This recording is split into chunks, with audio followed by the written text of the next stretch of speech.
go live and do it. So Adi, thank you very much for coming on. There's no symposium, you had to come on. Obviously, you were busy and it took time for you to respond.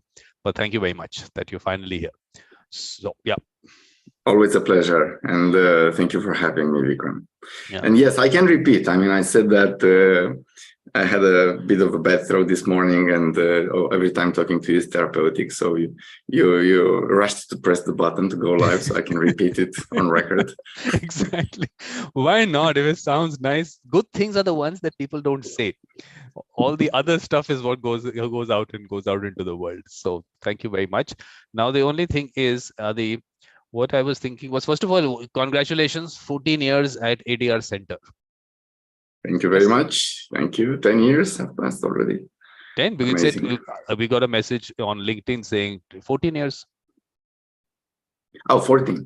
Well, I was not sure why people would send me messages, congratulations for the anniversary. I was not sure which anniversary they were referring to, but thanks for letting me know.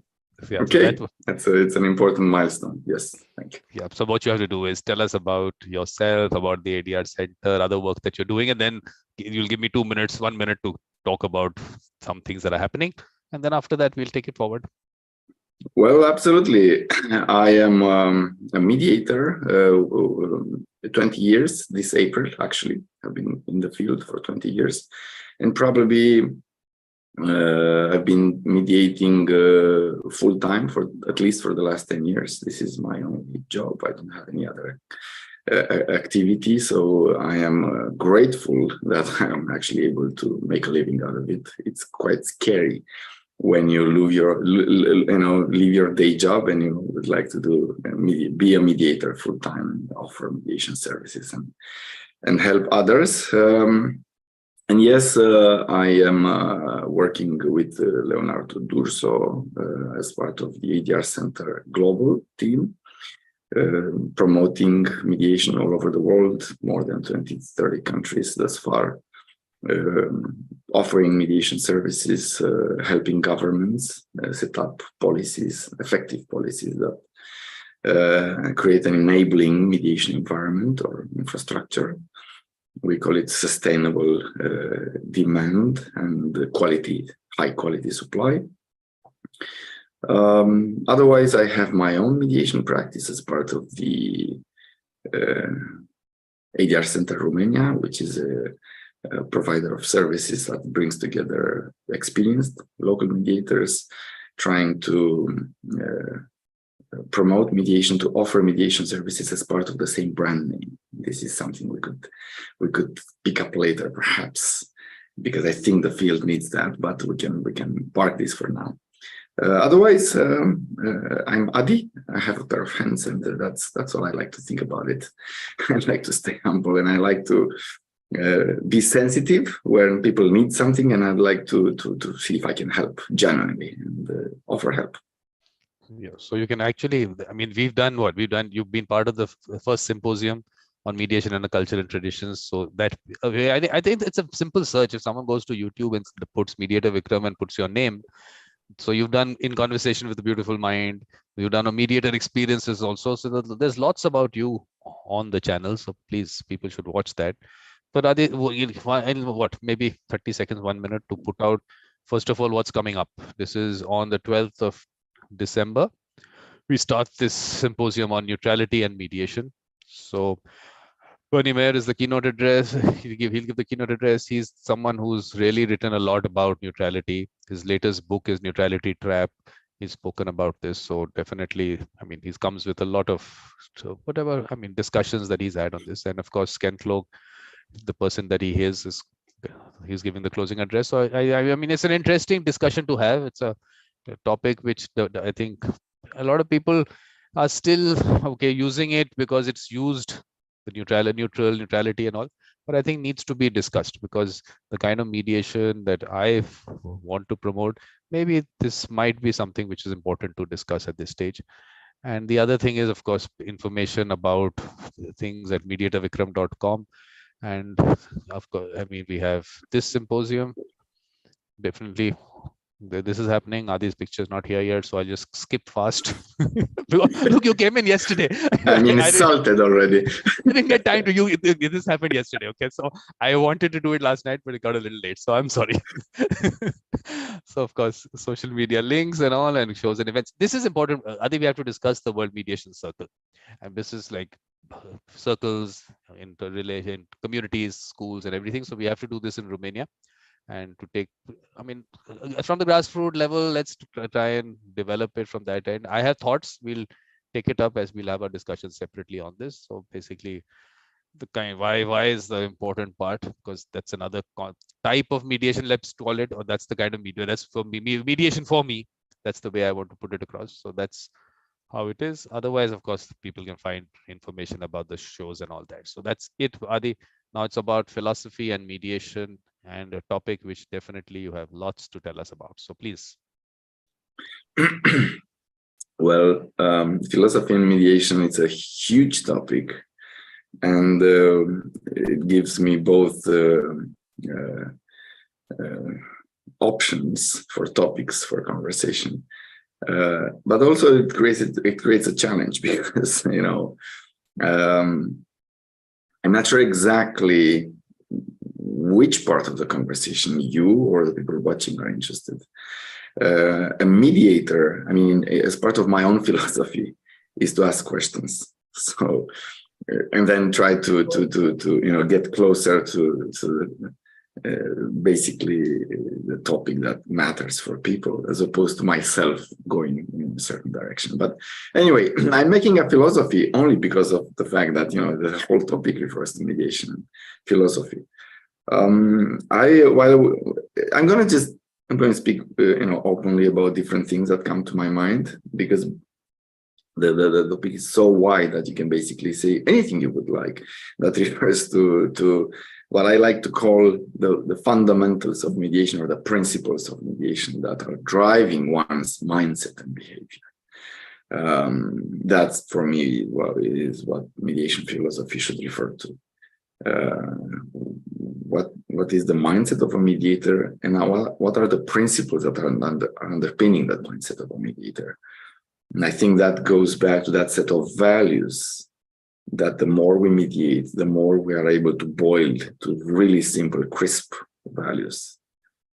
We kind of get rid of some. The more experience we have there, actually we can take that out and take that out, and we remain with only with some fundamental things that should be more or less fixed. Otherwise, there are no rules. This is the philosophy of mediation, other than just trying to help people as a mediator. It's a very simple philosophy for myself.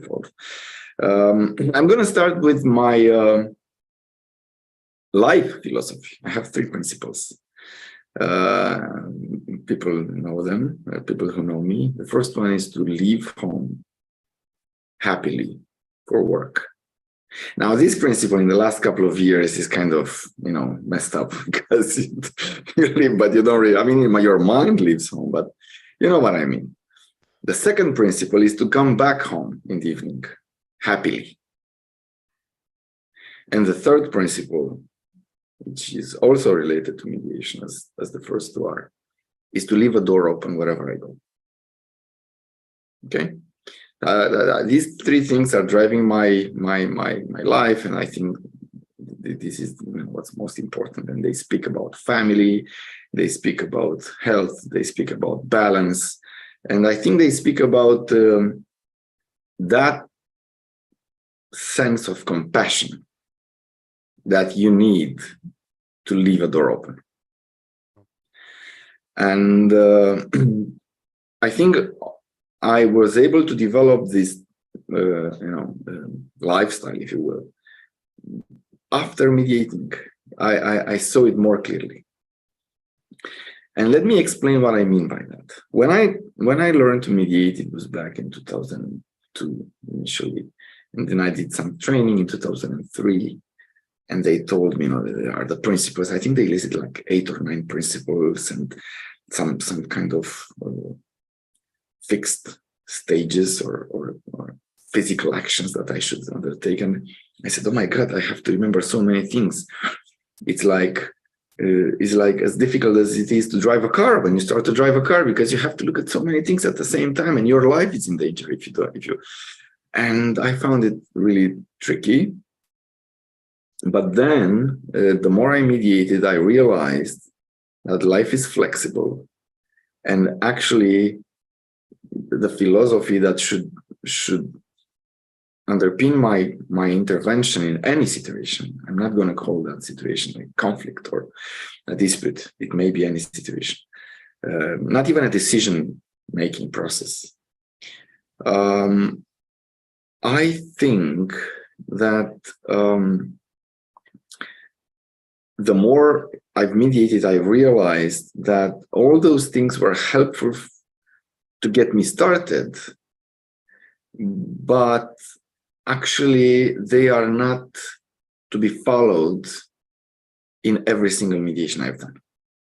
So the point I'm making is that the more I mediated different cases, and I'm going to go back to this different, because different to me doesn't necessarily mean having a civil case and a commercial case and a family case and whatever, but being able to mediate with different cultures in different countries, different types of cases, really, really different environments. I was able to see that actually the same principles apply. So I wanted to see which principles apply to all cases. And then I was able to develop one value that I've learned from Gina Barbieri, one of my mentors. She spoke about intuition and flexibility. So this flexibility means the ability to adapt the principles to different cases in a way that you don't even need the principles. They're at the back of your mind, and you're just applying them in different cases. And people ask you, can we do that? We would like to meet the CEO. Can we do that, Mr. Mediator? I would like to bring my mother to this quarrel between spouses. Can I do that, Mr. Mediator? So instead of me saying like usually yes or no, or this is not in the law, it's not written in the policies, I did what? I said, why first? Why is that important for you? And then let me relay that and see, as long as it's legal, who am I to say yes or no? Let me just understand why it's important for you. Let me take it back to the other party, and I'll let you know what they say. If you want me to do that, by the way. Oh, can you do that? Please, please, please. Or would you like to ask the other party about that, your spouse? And actually, let me think about it. I never thought about it. Well, do you think it's better to hear it from a stranger like myself? Or actually, now that you mention it, perhaps I should think about it. Well, then let me leave you with some questions, and perhaps we meet again once you have more clarity around these questions. So what I'm trying to say, Vikram, is that, and this is what Gina taught me, and I'm so grateful to her and others, actually. The moment you have this experience, you're able to develop that sense of intuitivity that will tell you what can you do as a mediator in different circumstances. And I think that's essential. So really trying to boil down all the things we learn to training and to practice to the key fundamental things that we see ever again coming across in every mediation. That's, I think, what should be called the philosophy of mediation. And you, and I see you would like to say something or ask me something, and I'll be interested to see what that is. You, because you see so many different types of people, of mediators, users, also influencers, advisors, policymakers, and so on and so forth. You have access to a wealth of diversity. And I think you should be one of the most qualified people in this world, actually, to speak about that. So perhaps we should all ask you, and we should be sitting in the audience, and you should be lecturing, But let me stop now for a moment before I go too far from your question. Over to Vikram. So for me, it looks simple, Adi. What if someone also said about Socrates? The only thing I know is that I know nothing. That's all it is. The problem is that you need to know a lot, to realize you know nothing. That's the problem, you know. Actually, there is a kind of an anecdote I would like to share. I think it's relevant for this. Maybe I share this with you. You will tell me if I did, but otherwise I will tell it anyway for your audience. It's about this very senior business person, a man or a woman. It doesn't have to be any. Having a coffee on a Sunday morning with her or his nephew, an MBA student, bright young student, really ready to take on the world and change the world, and asking grandmother or grandfather, whatever that is, tell me the secret to business, to successful business. What do I need to know to be successful in business, actually, and in life, if I may? And then, you know, our experienced senior business person says, it's a Sunday morning, you're asking me such difficult questions, you know, on a Sunday morning. I would like to rather enjoy my coffee without thinking too hard. But now, of course, you're my nephew and I love you. So let me think about it. Oh, yes, actually, I know what you need. You need good decisions. You need to recognize every decision you have in front of you, and you need to make good decisions, good choices. Interesting. Thank you. But how do I know, you know, when decisions are good or bad? What do I need to know what decision to make? Well, you need experience. The more experience you have, then you would feel which decision is good and which one is not that good. Okay, that makes sense. Yes. Thanks. But why do I need to get experience? Well, my dear, you need a lot of bad decisions to get to that point. Seriously, yeah, that's the thing. The people don't realize what's happened behind on the scene. Exactly. So perhaps in a way, I think there is an opportunity for us to reflect on all those mediations we've had, all those attempts we've had to help people. Sometimes we've made some good decisions, sometimes we've made not so good decisions, and to be able to self-reflect and then, you know, discuss with our peers and to learn together and individually, and to actually progress the world, the field. Because Vikram, the problem is that if you take a book, take the Variegated Landscape of Mediation, which was written by Manon Schoenville, I think there are 40 to 50 different definitions of a mediation.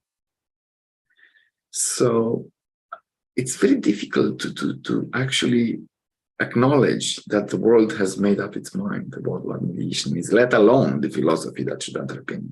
Now, of course, now putting our mediation hats on, we know that actually the conversation should start with the philosophy, and then we should lead to what mediation is, right?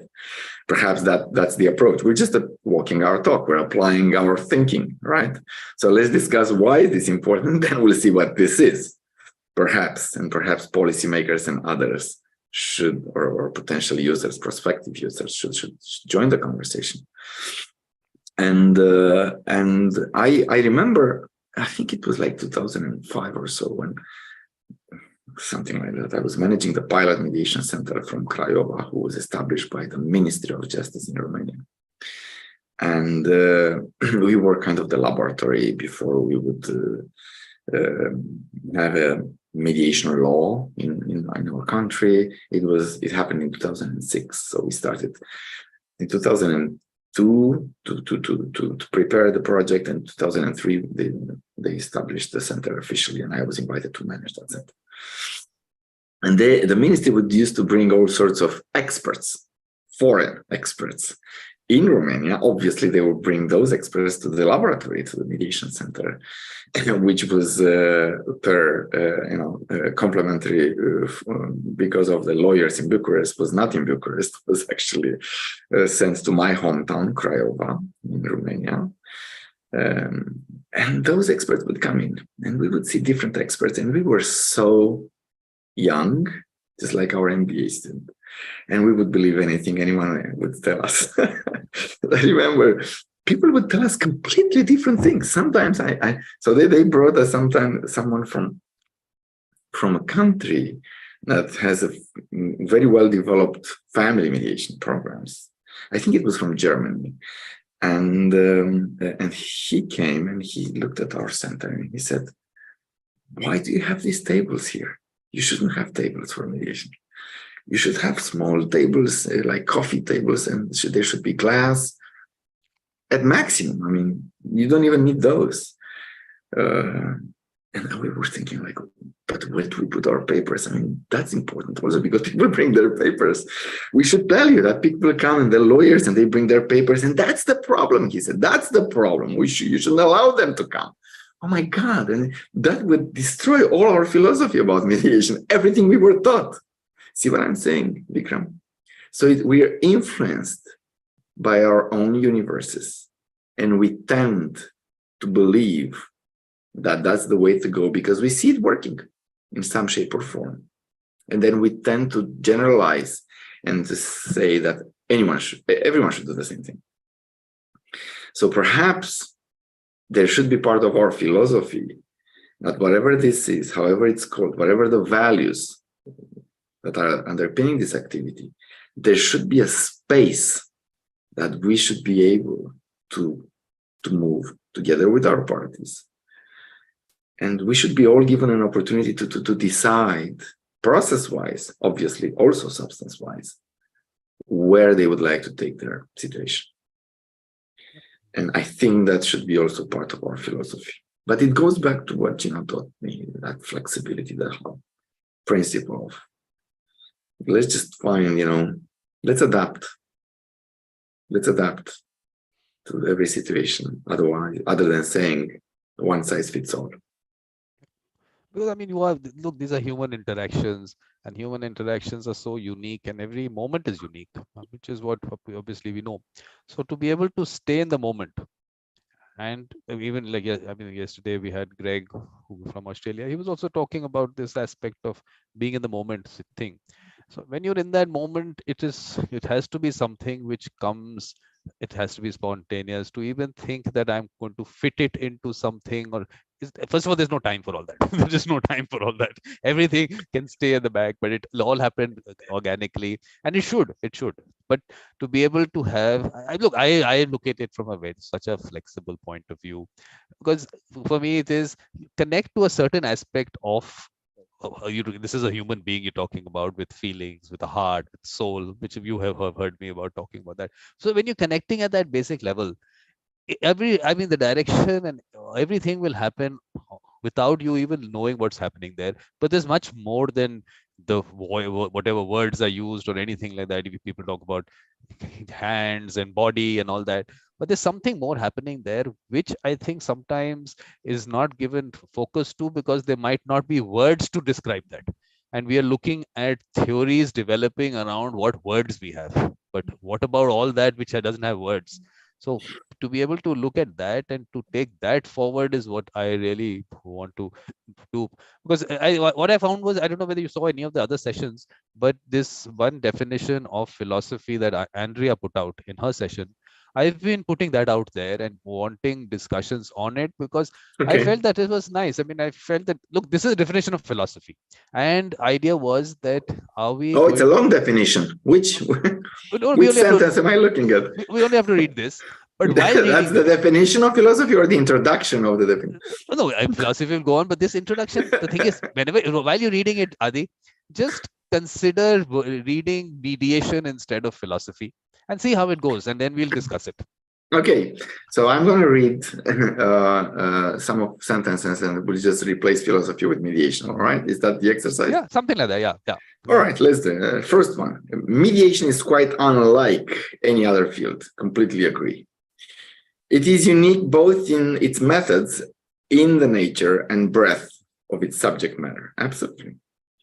Mediation pursues questions in every dimension of human life, and its techniques apply to problems in any field of study or endeavor. Absolutely, because mediation as well as philosophy, they're both about life. Yep. They're not about the legal aspect of life. They're not about the psychological aspect or the economical aspect. They're about life in general, whatever that means to people. Yeah. No brief definition expresses the richness and the variety of mediation. Oh my God, this is great, Vikram. Where did you find it? It may be described in many ways. It is a reasoned pursuit of fundamental truths. Oh my God, this is a quest for understanding, a study of principles of conduct. Okay, it's clear. It's basically one-on-one. I agree, but so this is clear. I mean, at least what I wrote is one-on-one with mediation. But I wanted to make another point. Yeah. We'll go further after that. After your point, we'll come back to this. Yeah. Yes, I'm happy to go back. And I was getting ready to come in when you were talking about time. We talked about time. And time is such an important factor when we mediate, because it relates to expectations, the parties' expectations. And one of our roles as mediators is to really understand and manage in a way those expectations. The point I would like to make, and it's related directly to the topic of philosophy, is that sometimes when you have a mediation between two companies, two groups, whatever, two people or more, if everyone expects that we're going to meet in one day, and we're going to, at the end of that meeting, we will decide where to go, and that will be the end of it. That's just one process. But if you have 50,000 people, community,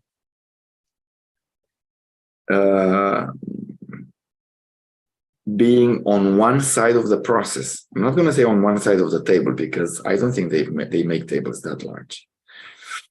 On one side of the process, they are in the process. They may send their representatives in the mediation room, but in your process, they are all 50,000.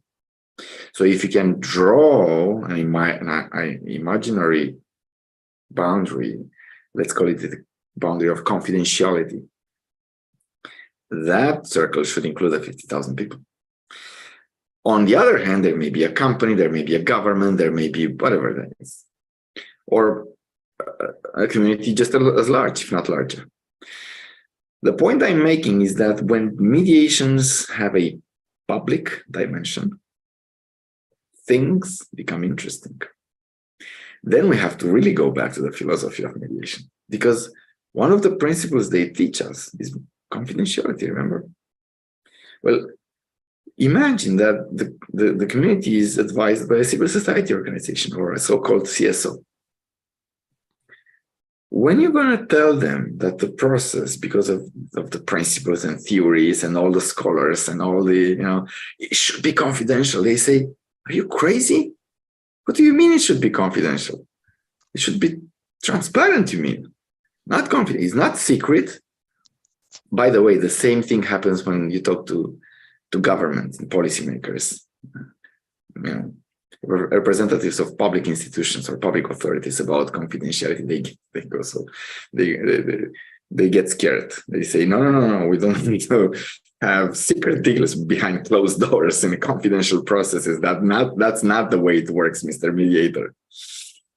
The point I'm making, Vikram, is that actually, after a number of cases, I'm not going to say many or few, a number of cases mediated with the capital M, actually is not mediation because you wear so many hats, then you realize that perhaps the confidentiality is not one of the key fundamental values. Perhaps the key fundamental value is do no harm. So the process doesn't harm anyone. That's why we want the confidentiality. But that's the value. So we have the ability, if we mix together do no harm and self-determination, then perhaps everyone says, well, we want some things to remain confidential just for us, and others should be shared with the public. So from that perspective, do no harm and self-determination are the values, and the confidentiality is just an expected outcome. And in these public dispute resolution processes, then it's more about the proper balance between confidentiality and transparency. Again, You bring these people, 50,000, 100,000, whatever, 1 million, in a process, in a dialogue process. First of all, you need months, if not years, for them to just appoint their representatives and for you to make sure that their representatives have enough capacity to engage effectively. And let alone to help them, once capacitated, inform a sustainable process design. So it may more time, you may need more time until you start the process, if you want to really start a sustainable process with solid ground rules that would respond to any possible situation, or as many as possible anyway. So from that perspective, such a process is really not the mediation that we start at 9 in the morning and will end in the evening, or perhaps we need 1 or 2 other meetings. But for me, it's still a mediation. We may call it differently, dialogue process. We may call it dialogue facilitation, whatever. I don't care. Consensus building. It's whatever. Anybody. Yes, consensus building. Absolutely.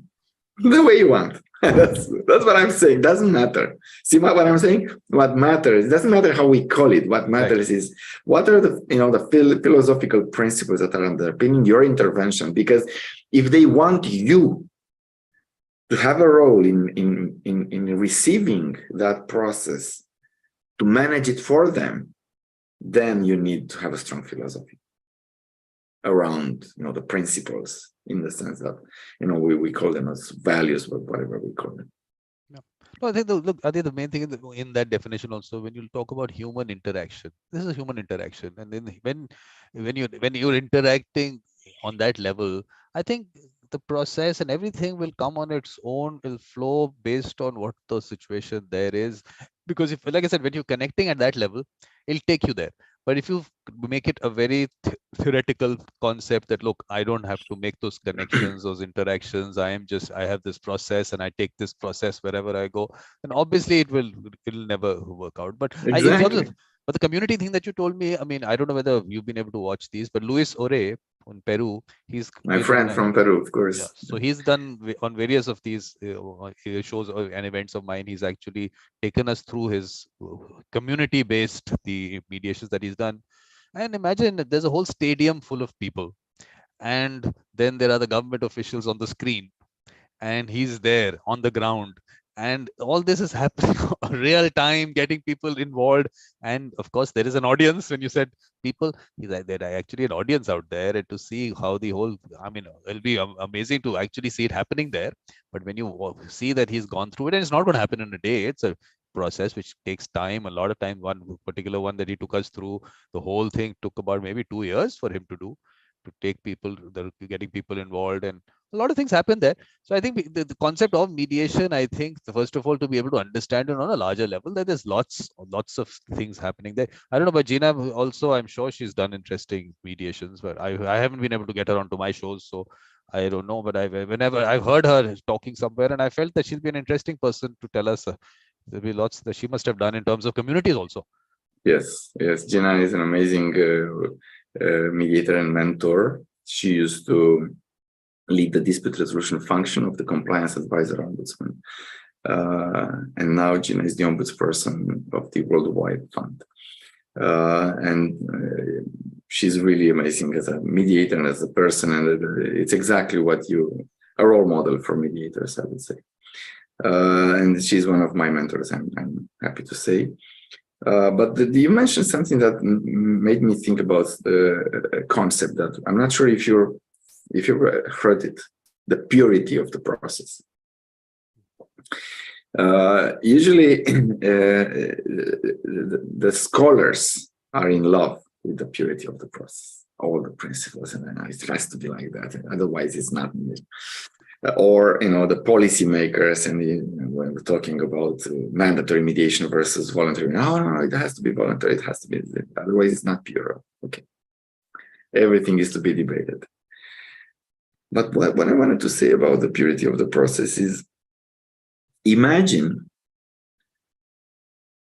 a case where, as in most cases, one party is happy with the status quo.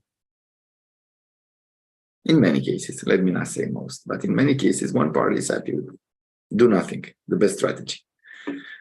The other parties, they have some more pressure. They may have the bank installments. They may have, there may be something. Yeah. Okay. So the party who's not happy with the status quo really wants to see a good proposal from the other party. Otherwise, they say, why should we engage in dialogue? Why should we should better wait? Sue me, and then we'll wait 5 years or whatever that is, and then we'll pay with interest. We've made our calculations. Worst case scenario, it's still an acceptable alternative for us. Well, what if the alternative is not so great? What if, for example, knowing that if you don't engage in dialogue, or if you engage, if you don't settle, you risk a lot? Then people are more likely to engage. The point I'm making, Vikram and all, is that back in the day when they were mediating, and they were in communities, the elders and then others that were, even doesn't have to be back in the day. It could be nowadays when you see former ambassadors taking the role of peace negotiators and facilitators. The point I'm making refers to how the concept of authority works with the concept of mediator, or using mediation in relation to some authority, and how is that affecting the purity of the process. I think that's a very important philosophical idea. And let me tell you what I mean by that. There are countries, Italy included, where if you don't engage in a first meeting with the other party, the legislation puts everyone in that first meeting, there is a risk that you will be fined by the court. So people don't want to avoid that risk, hence they go to attend that first meeting, and probably more than actually plan to do that are actually staying to follow the entire mediation process. The standards are, the data is saying, I think 50% actually go ahead with the full mediation process. Would they go to the full mediation process if they would not be kind of nudged in that meeting? I don't know. I'm not saying that they would, but the data from Italy at least shows that they wouldn't. And then interestingly, 60 to 70% settled. So there are a number of factors that are actually showing that if you put some authority in the equation, then you actually see mediation working being more effective. So what I'm asking kind of openly the world is whether we should create a shadow for the mediation process to be more effective rather than expecting people to just take it as is and use it. I mentioned the compliance advisor ombudsman, and there are other independent accountability mechanisms. There is kind of a mandatory consideration of mediation before a complaint will be taken to compliance. In every case, parties would be asked if they would like to engage in dialogue, and of course, someone will explain what that means, so they make an informed decision about engaging or not. Is that pure? People will say, no, the process is voluntary. You cannot force anyone not even into that first meeting to whether decide or not to engage. Well, I don't know. I'm just asking whether we need an environment, an enabling environment for mediation to work. Well, I tell you, on this, my thoughts, obviously, I don't know whether you heard them, but I obviously criticize that concept only because for me, it's more about the fact that it comes through the court system. And I, of course, criticize that part of it because that whole symposium that I did on colonization, decolonization, and mediation is because the colonized mindset that developed over hundreds of years, basically the whole concept of courts being where disputes are resolved. We have to break away from it. It's not going to be easy. It's something that has gone deep into people's mind because they don't even think that dispute resolution can happen within themselves. To be able to, when you say empowering people, empowering that thought process, I mean, it's not the process as it's the thought process. So for that aspect to look, it's not going to happen. It's not going to happen in days or months or years, because it's hundreds of years of conditioning. But I felt that this is the discussion on mandatory mediation on will keep taking place, because the courts are overloaded. I mean, you look, Italy and Romania are nothing. Come to India, see what overloading of courts is. You guys are exploring that avenue also, right? Look, it's basically the whole concept is developing around the judiciary's helplessness, but at the same time still wanting to keep that position of the colonized judiciary. It's the colonizer's judiciary. I don't think nothing has changed on the judiciary part. I hear you. So to retain that colonizer's judiciary control, but helplessness inside.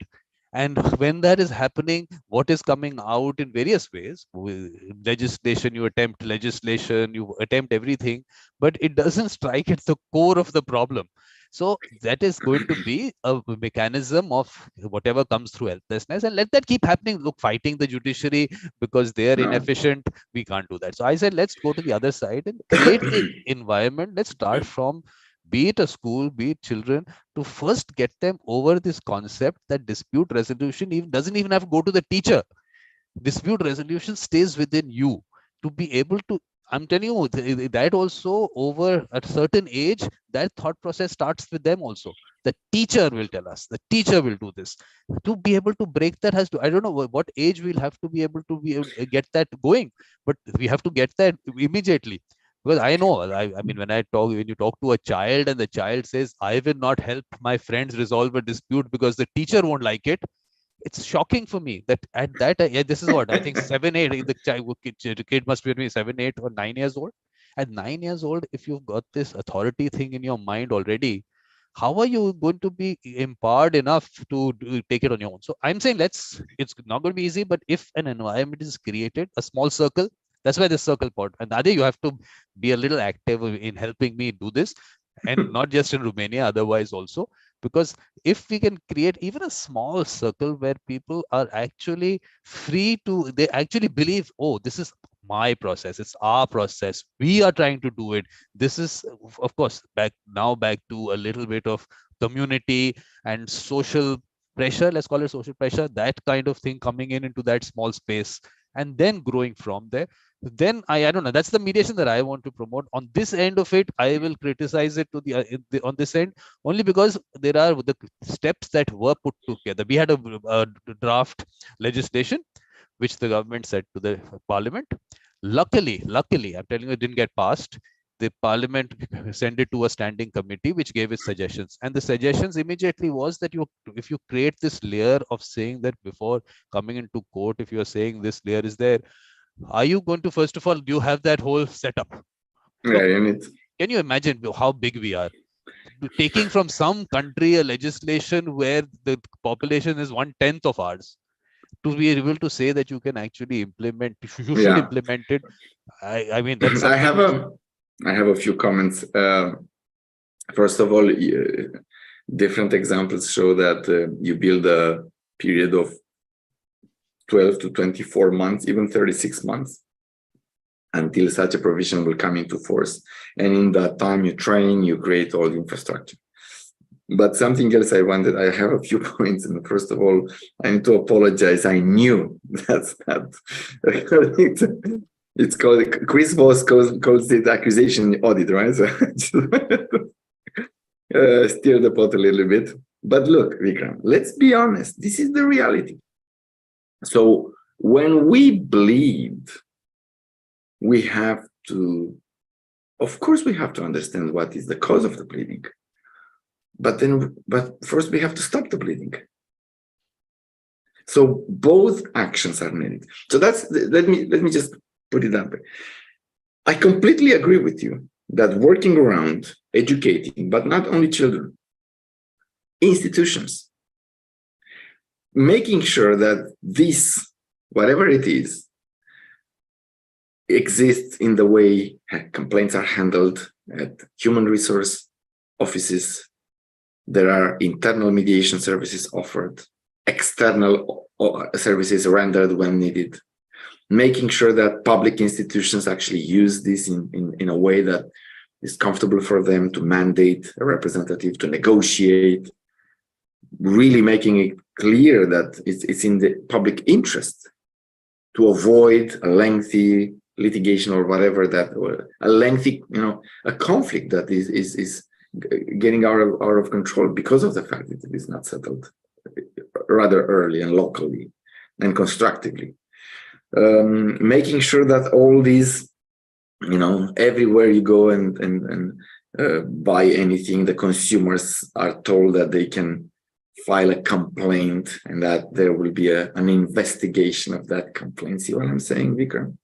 So the world actually doesn't have, we may discuss about the philosophy of mediation ourselves, but the world who should use it has no idea about what that is. Although it's in the social fabric, it exists somewhere, but it's hidden. It's in the history. And let me make one point. Actually, I saw you want to make a point, and I just have a sip of tea. No, a point that I was trying to make is that I said school, but actually these mediation circles, if you read that, every organization would have one, every community would have one. The idea being that the people who have that mindset, at least let's get them together rather than pushing someone else who doesn't have the mindset, who believes in another process and keep hammering it onto that person. When on the other end, they see people getting together who want to collaborate, who want to resolve disputes in an amicable manner, who want to understand each other. If they see that happening, the movement will happen towards that side. But to say that I will push you, I have said this now for so long. All I'm asking the judiciary to do is, okay, can push governments to go through a legislation, which have happened here also. It came through the judiciary and everything.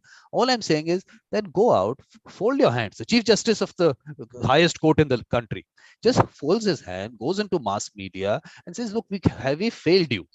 We're the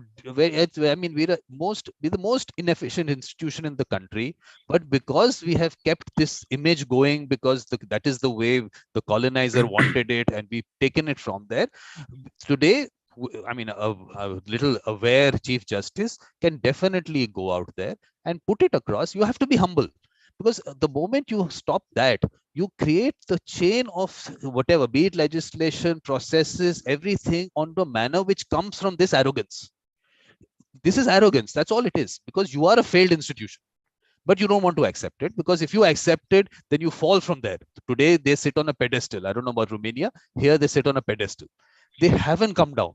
And if the judiciary doesn't come down to understand, first of all, their own inefficiencies, forget they are out there to point out inefficiencies of the government all the time.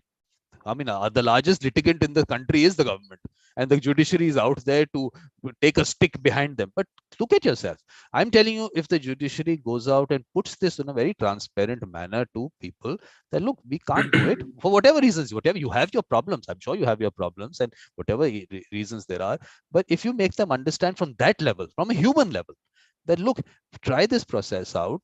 This has been around, and if you create this kind of an environment around yourself, the whole dispute resolution system can shift there. We don't have to be the source and the center of dispute resolution. You create that within your communities, within your families. And when it comes from a person who's imagine Chief Justice of a Supreme Court of India or any other country saying that, weightage comes on that. Okay, we should try it. It's a different way of going about it. So I think the concept being the same, but putting it across in language, and because I'll tell you what the issues are. When you start the process of, you create a legislation, like I said, you create words, and then because the foundation is not very strong, you'll create problems after problems in that. So they keep changing it, twisting it, doing this. The worst thing that has happened now is, like you hear in the UK, that your intention in that mediation, we will look at that. Based on that, we will put costs on you. And absolutely. Vicky's here, because you can say hi to Adi, and then we'll. She's gone. so I'm telling you that's the worst, Adi. But this one you have to also maybe. I agree with you. I agree, Vikram. I absolutely agree, and I think I would probably use slightly different language, because I believe that without the judiciary, there will be anarchy. And having, at the end of the day, when all the other processes fail, there should be rule of law that should ensure that someone will actually weigh things in. But I agree that this should be the last resort rather than the center and everything around it. So we're on the same page about that. What I would say, however, is that it takes time. It doesn't happen overnight. And usually these things get to be piloted, you just try a sample, try a process, create a pilot, see if it works, then expand it rather than going wide, and national and so on and so forth, but particularly for a large country like India. But let's go back to the topic at hand, which is the philosophy of mediation. Going back to the topic at hand, we're seeing all these lawyers and judges and employees and managers and supervisors and supervisees and everyone, and professors and citizens and so on, children and adults. We don't really see this mindset. We don't really see this automatic reaction, oh, we failed to reach an agreement, we should go to a mediator. That doesn't exist. People usually say, we failed. What can a mediator do for us if we failed? That's the reality. So we have to accept it. This is where we're starting, okay? And how did we get here? Well, we got here because when we are young, and we may go to nonviolent communication, what Marshall Rosenberg taught us. When we were young, we have a fight with children. And I say, Vikram, I'm going to tell my mother. I'm going to my mother. She'll punish you. And then we go to our school, and you say, Adi, I'm going to go to the professor, to the teacher, like you said. So that's why I'll let you go to the professor. No, I'm not going to. And then we become colleagues, and then we say, oh, I'm going to the manager, to the supervisor. And then we have our own companies, and we say we go to the court, we go to some authority, you'll be investigated, and so on and so. So this is the society that we're trying to preach, the philosophy of mediation. So perhaps, yes, probably teaching mediation, making sure that these things are in the school is important, but we want to make sure that whoever should teach these things should be also in the school. So not only the topic, but also the capacity of the professor, of the teacher, and that's difficult. Number one. And number two, and I think we would like to wrap up soon. Number two is how can we develop a realistic timeline to do that? And what can we do in the meantime? Let me tell you, my way of going about it is that we don't have to teach anything. They know everything. It's just putting a kind of a structure. Let's call it a structure, but it's not even a structure. Just putting in place a certain kind of let's look at it as just a thought process. Putting out that thought process that yes, this does happen, but this will not happen up till you don't have the people with the mediator mindset. So once those people are identified by those communities, by those children themselves, when they can relate to a mediator, first of all, the problem is that, of course, in the mediation world, we talk about mediators. But when you go out of this world, just to say a mediator doesn't bring any image in someone's mind. A lawyer will bring an image, someone, okay, you've heard of so and so, you've seen someone, or whatever, but a mediator won't bring a image in mind. So they don't have a face to a mediator. And that's how that series of mine in conversation with a beautiful mind started. What do you mean? We have mediator Vikram. He's putting a face out there. A little too much. You're everywhere. I'm telling you, it started because of that. Because someone said that of course, I've heard about mediation, but I don't have a face to a mediator. How do you connect to a process when you don't have a face to the person who's going to be doing that process? Absolutely. So that is why I said that look, the mediator word people would not connect to, but this person who actually assists people within your community or in your school or in your family, who actually helps people resolve their disputes. Different from a peacemaker. I've been trying to explain this difference, and it's very clear that just bringing people together is not mediation. Mediation is a skill. There is a mediator who has a skill, and people know this.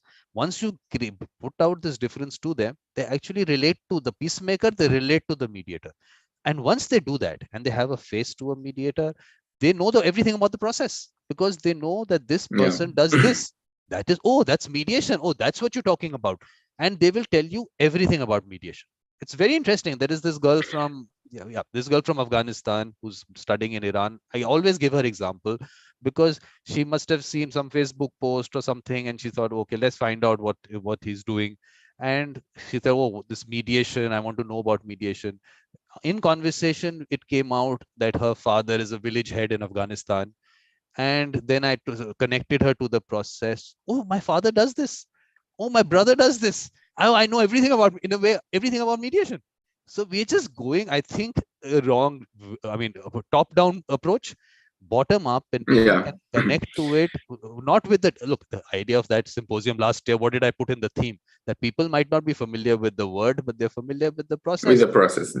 This is what Christian Kereji said. That let's. This is what always Christian says. Let's find the people who are doing this in their communities, in their companies, in their families, and let's just tell them what, that there is a professional approach, and perhaps they should be, because they already have the trust of their communities. Exactly, trust. That's the biggest. That's the keyword. People go to them anyway. That's it. That's what I'm saying. Yeah, but let's get Vicky. Vicky, you want to say hi to Adi, or you just went away? I thought you wanted to say hi to him. Yes, hi Adi. How are you? Hi Vikram. Hi Vicky. Hello Vicky. Just wrapping up a chat with Vikram. Lovely as ever. Yes. Look, I'm saying Vicky because she writes that on LinkedIn. She writes Vicky, so I'm saying Vicky. We can call her Victoria. Victoria, we can call you Victoria also, but you like to say you like to be called Vicky, so I'm calling you Vicky. It's okay. I mean, some people call me Victoria and some people Vicky. Whatever you prefer. We're okay with both. So, but fine. But Adi is doing wonderful work in Romania. Yes. Yep. So yes, I follow Adi as well. Great job. Thank you very much, Vicky. I will carry on with Vicky if that's fine with you. And a pleasure to meet. So Adi, you want to do a little kind of a closing thing? Yes, absolutely. I think having engaged in the conversation for an hour or so, I realized more why this is important. So first of all, I think this is an important conversation. I hope that mediators, but also potential users will be involved in the conversation, because once I hope that mediators will use even more mediation than they are. And second, I hope that once understanding, what we mean when we say mediation, potential users will actually try it out. And would see that they have been using this in some way, but perhaps there are different applications of these principles and this thought process, as you called it. I love that, by the way. I would like to thank you for inviting me. I will leave you with a simple saying that I love when I describe my philosophy as a mediator. It's what I tell the parties when I start a mediation. Follow me, I am right behind you. Good. And congratulations to you, Vikram, again, so that I end with in the same way I started. I think this is important work you're doing. I'm not sure exactly how you managed to do it, but I'm grateful. And I hope that you get the recognition that you deserve. Look, Adi, you're on the show. We're talking. That's recognition enough. We don't need anything else. So I know, I appreciate it. Thank you very much. And the next symposium, please be part of that. Neutrality and mediation is definitely a discussion we need to have. So please. So thank you very much. I'll cut the live stream. You want to be here.